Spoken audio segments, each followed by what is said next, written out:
はい、シャウトの秋元です。本日の動画はですね、今日ね、ゴールデンウィーク2日目なんですけど、コロナっていうこともあって、自宅でね、今、自粛中なんですね。何もしないでね、自宅にいるっていうのも、ね、時間がもったいないので、せっかくね、こんだけ時間を持て余してるので、普段だったら、めんどくさくてね、そんなん絶対やらないよっていう作業を、自宅にいながらね、できる範囲でちょっとやっていきたいと思います。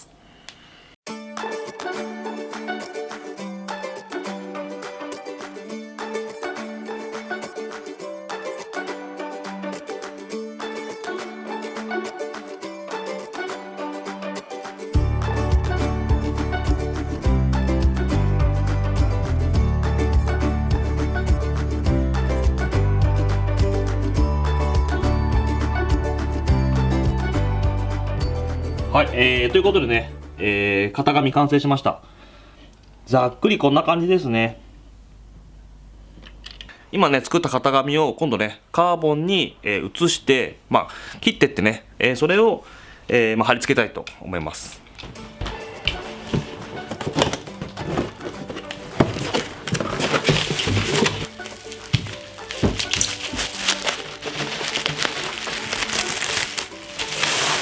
これが綾織のカーボンクロスですね。じゃあこれでね、このシートの方にさっきの型紙の方を貼りたいと思います。よいしょ、こんな感じでね、型紙の方を、カーボンクロスの方に貼りました。あとはね、これを、ハサミでね切って、樹脂で固めていける状態かな。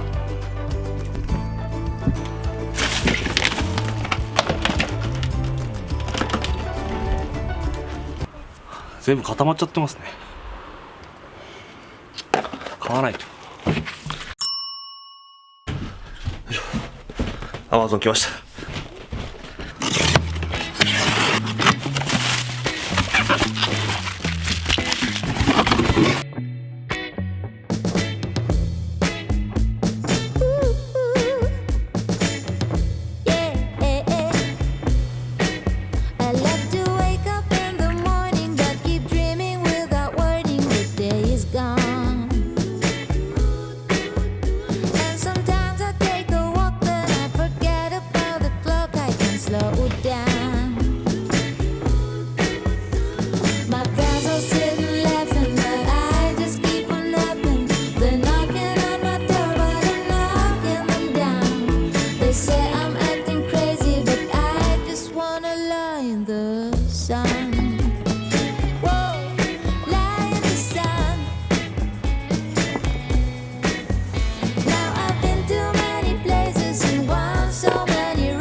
いかがだったでしょうか。